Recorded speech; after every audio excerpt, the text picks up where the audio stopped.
وإذ أخذنا ميثاق بني إسرائيل لا تعبدون إلا الله وبالوالدين إحسانا وذي القربى واليتامى والمساكين وقولوا للناس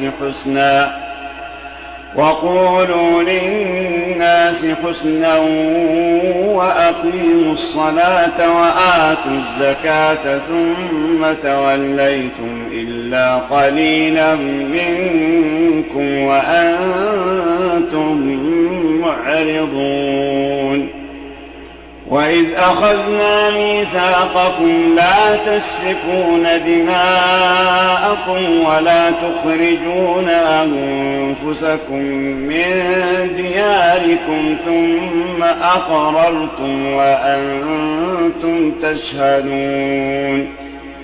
ثم أنتم هؤلاء تقتلون أنفسكم وتخرجون فريقا منكم من ديارهم تظاهرون عليهم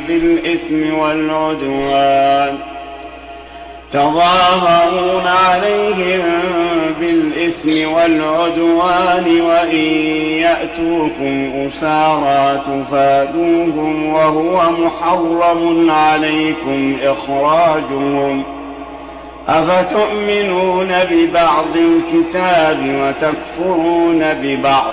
فما جزاء من يفعل ذلك منكم إلا خزي في الحياة الدنيا ويوم القيامة يردون إلى أشد العذاب وما الله بغافل عما تعملون.